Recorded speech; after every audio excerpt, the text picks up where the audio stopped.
maybe that's not a good idea. Aw.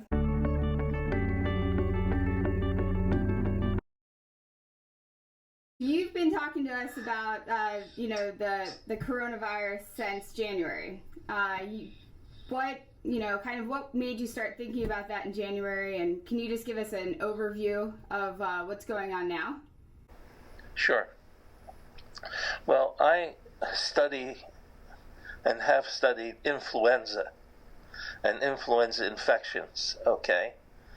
And I knew what happened in 2009 when the new influenza virus came up, that it was going to spread around the world and spread very rapidly, okay?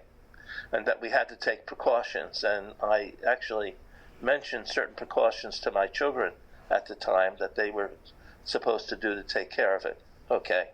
And it did spread around, okay? And fortunately, it wasn't as lethal as the very bad influenza outbreaks in the past were, okay? It was as bad as seasonal flu, but because so many more people were susceptible to it that are susceptible to seasonal flu, there were a lot more deaths, okay? Not because it was highly lethal, but because so many people got infected with it that even though the rate of lethality was low, if you multiply it by a large number of people that get infected, you get a lot of dead people. Okay. So I also knew about what happens with two previous coronavirus outbreaks, one called SARS that broke out in Hong Kong, actually southern China, and then started to spread from China to Hong Kong to cities in Canada and to cities in the US. And that coronavirus was highly lethal. 20 to 30% of the people who got infected with it died. However, that coronavirus was not easily transmissible.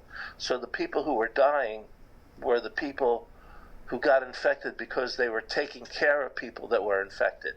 So you had to have very close contact in order to get the virus and have it infect you, okay? And the same thing with the other virus called MERS, okay?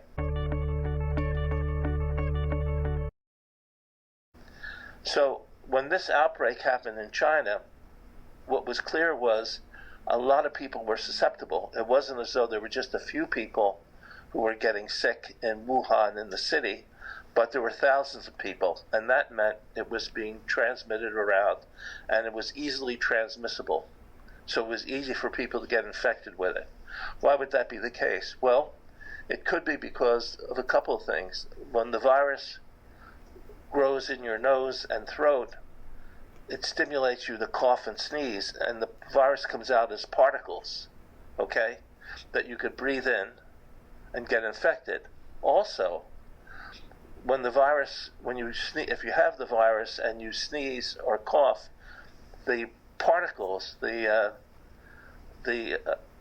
droplets of saliva or mucus will actually land on surfaces, and the virus can live there for hours and days. So if I cough onto a table in a restaurant and I'm infected and the virus falls on the table, the next people who come in and eat at the restaurant, if they touch the table and then touch their face, they can get infected, okay? So it can hang around for a long time, okay? So that worried me, and that's when I contacted my children and said, you better get gloves, masks, Purell, stuff like that, to be ready for this. Concerns is the fact that if I don't have the requirements, then I can't go anywhere. So when you say requirements, you mean like the safety equipment? The face masks, the gloves, hand sanitizer, heaven forbid. And I got it right now, right here. Okay, so you got it all in your book bag. Oh, yeah. But what are your thoughts about this type of mask? That's probably not adequate. But, T-Man, it's very likely at your age. How old are you, man? 28. 28. At your age, you're likely to get, if you got infected you're likely not to get sick from it, okay? That's the first point, because it's really old guys like me who get seriously ill with it and are the ones that die, okay? So that's the good news, okay? The bad news is if you get infected with it, even though you might only have a slight cough or no cough or sneezing at all, you're still releasing viruses, so you can infect Lindsay or other people. Now, let's get back to what you can do.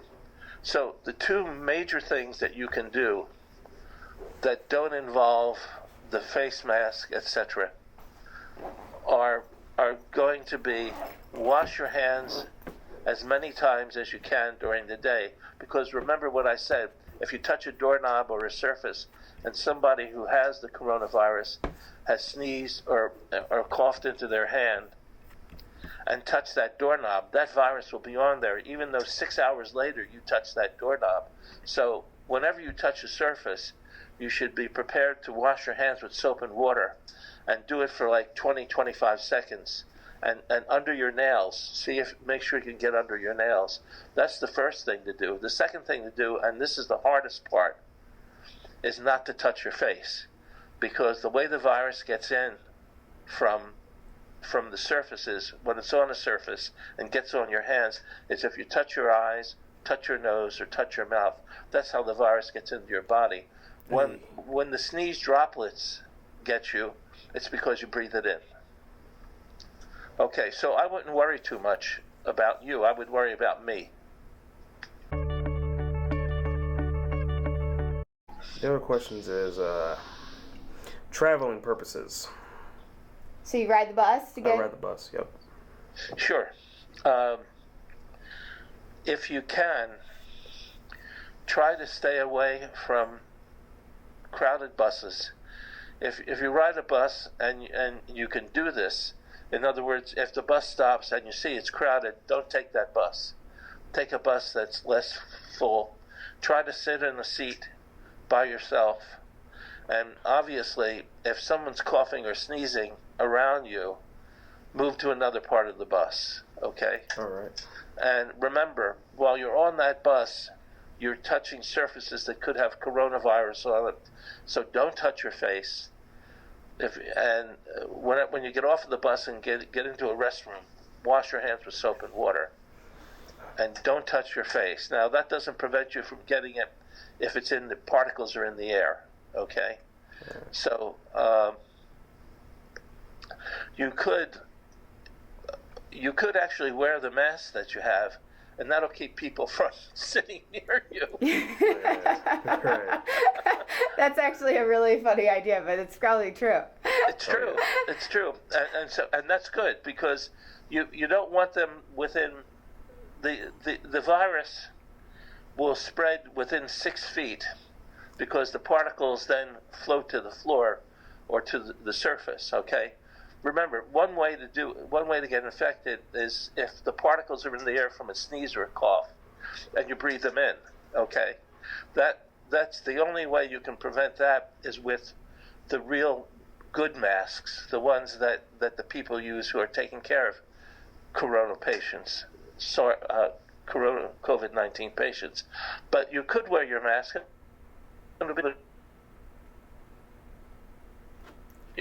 which is something you want. You don't want them near you. Oh, okay. Okay, and remember, you're on the bus. Assume that the surfaces have coronavirus on them. While you're on the bus, don't touch your face. As soon as you get off the bus, go someplace, wash your hands carefully. 20-25 seconds of washing. And then you should be generally okay. Now, traveling out of state, like New York and Chicago, that's out of the question.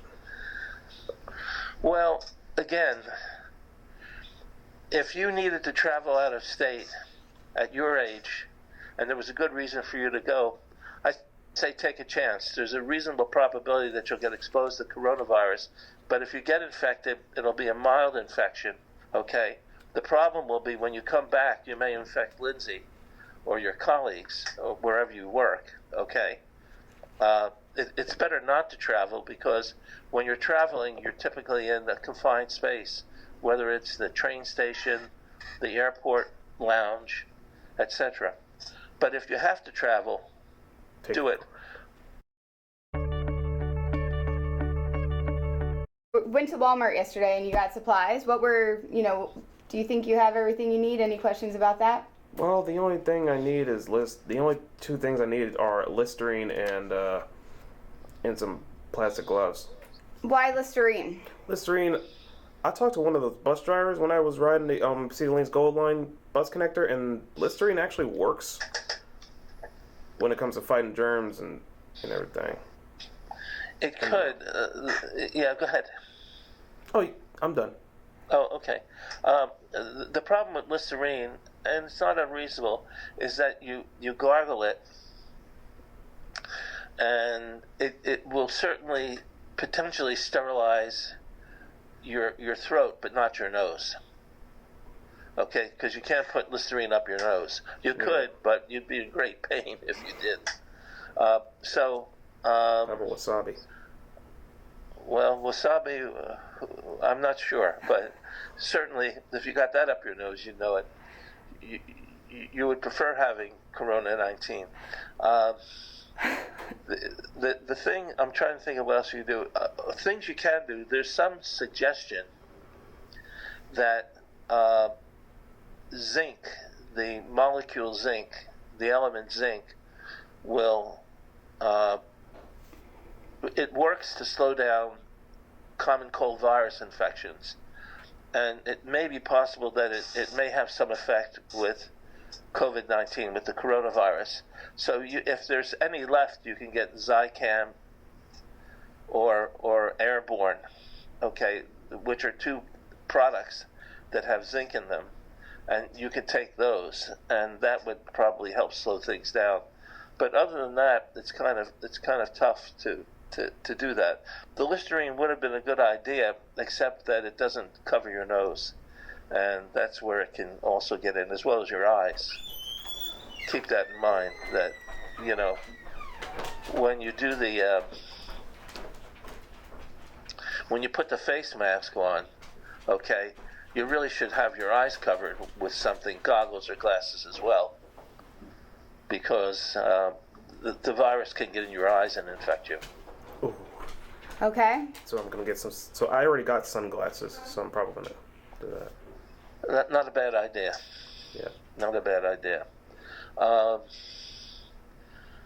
The other thing, again, it's probably not available. I don't have them with me. I got Lysol wipes.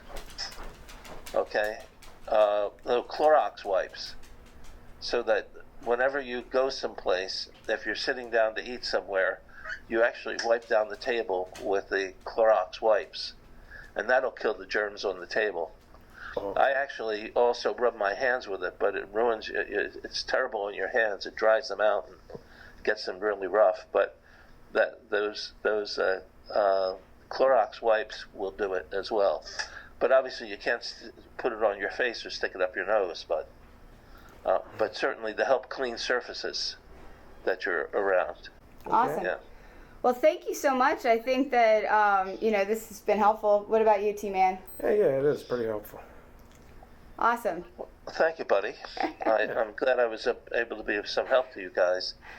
My pleasure. Okay, good luck to you, T-Man, and don't worry so much. You'll be fine, kid. Oh. Okay. Okay. Thank you. If you have to worry about me. I'm gonna worry about you. Okay. Thank you, Tom. Thank you, Lynn. Thank Bye. you, T-Man. Bye-bye. Yeah.